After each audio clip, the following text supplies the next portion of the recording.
جائے گا۔ جو غم میرے اوپر آئے ہیں اگر ان غموں کو ہم کسی دن کے اوپر ڈال دیں تو دن بھی رات میں بدل جائے گا۔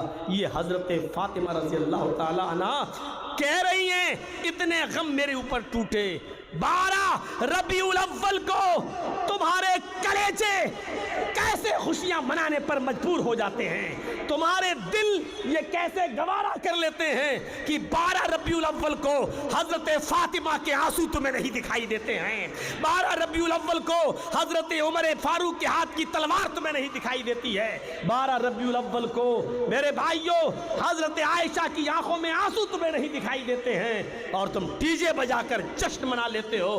تمہاری عزت، تمہارا احترام یہ کیسے گوارا کر لیتا ہے، تمہارے کلیجے اور تمہارے دل اس کو کیسے برداشت کر لیتے ہیں۔ یہیں سے تو شک ہوتا ہے کہ تمہیں رسول کے انتقال والے دن جشن مناتے ہو، تمہیں رسول کے انتقال کی خوشی ہے یا آپ کی پیدائش کا جشن ہے۔ یہیں سے ہم سوچنے پر مجبور ہو جاتے ہیں کہ تمہارے دلوں میں ہے کیا۔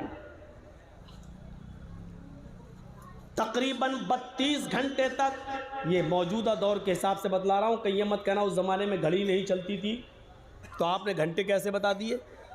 تقریباً 32 گھنٹے تک اللہ کے رسول صلی اللہ علیہ وسلم کو دفنایا نہیں گیا، آپ حجرہ عائشہ ہی میں رہے۔ لوگ آتے گئے دیکھتے گئے، آتے گئے دیکھتے گئے، آتے گئے دیکھتے گئے، کسی کو یقین نہیں تھا یہ کیا ہو گیا ہے۔ کچھ لوگ رات میں پہنچتے ہیں، بہت دور کے رہنے والے دروازے کو دستک دیتے ہیں، اما عائشہ نے دروازہ کھولا، امی عائشہ جی سنا ہے اللہ کے نبی کا انتقال ہو گیا ہے۔ ہاں صحیح سنا ہے، میں نبی کا چہرہ دیکھنا چاہتا ہوں، ہم لوگ بہت دور سے آئے ہیں، بہت دیر میں خبر ملی ہے، رات کا اندھیرا ہے، صبح اللہ کے نبی کو دفنا دیا جائے گا، میں چاہتا ہوں کہ محمد رسول اللہ کا ایک بار دیدار کر لوں، آپ کا چہرہ دیکھ لوں۔ حضرت عائشہ نے حجرے میں آنے کی اجازت دی، چادر کھینچی، کہا دیکھ لو اپنے نبی کا چہرہ۔ باہر سے آنے والے لوگوں نے اس چہرے کو دیکھا، کہنے لگے امی عائشہ رات کے اندھیرے کی وجہ سے چہرہ دکھائی نہیں دے رہا ہے، اگر تھوڑی سی روشنی ہو جائے، چراغ جلا دیا جائے تاکہ میں نبی اکرم کے چہرے کو صحیح سے دیکھ سکوں۔ حضرت عائشہ کے آنکھوں میں آنسو آ گئے۔ باہر سے آنے والے صحابیوں نے کہا امی عائشہ ہم آپ کو رلانا نہیں چاہتے تھے، ہم نے تو صرف چراغ جلانے کی بات کہی ہے۔ حضرت عائشہ کہتی ہیں او محمد کے چاہنے والوں، او محمد رسول اللہ سے محبت کرنے والوں، میرے گھر کا اتنا امتحان نہ لو، میرے گھر کی اتنی انسلٹ نہ کرو۔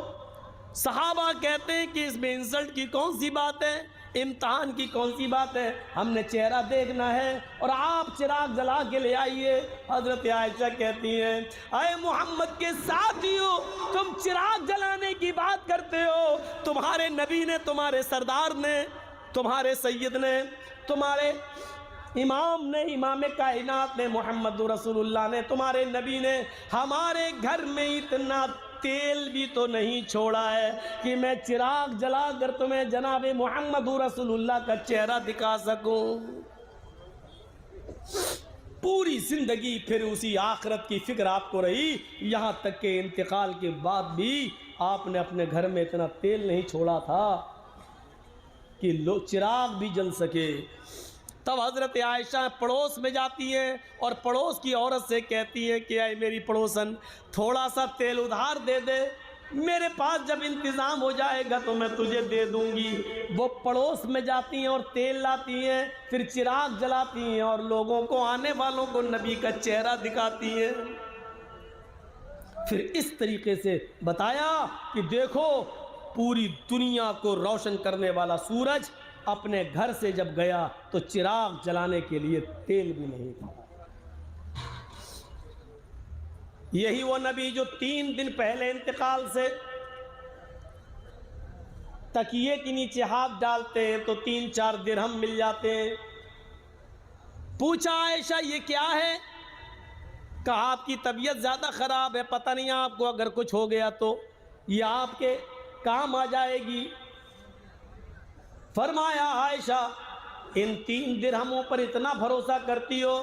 جو سب کچھ دینے والی ذات ہے اس کی اوپر تمہیں کچھ بھی بھروسہ نہیں ہے؟ عائشہ اگر اس حال میں میرا انتقال ہو گیا اور یہ 3 درہم میرے پاس رکھے رہے تو میں کل قیامت کے دن اپنے رب کو کیا منہ دکھاؤں گا، اپنے رب کو کیا جواب دوں گا؟ آپ نے پھر اسی لیے آخرت کو ترجیح دی، وَلَلْآخِرَةُ خَيْرٌ لَكَ مِنَ الْأُولَىٰ، آخرت کی زندگی دنیا کی زندگی سے بہتر ہے۔ اور پھر جناب محمد رسول اللہ نے آخرت کی زندگی کو ترجیح دیا۔ آخری وقت تک آخرت کی فکر رہی آپ کو۔ مختلف ناحیے سے دیکھیے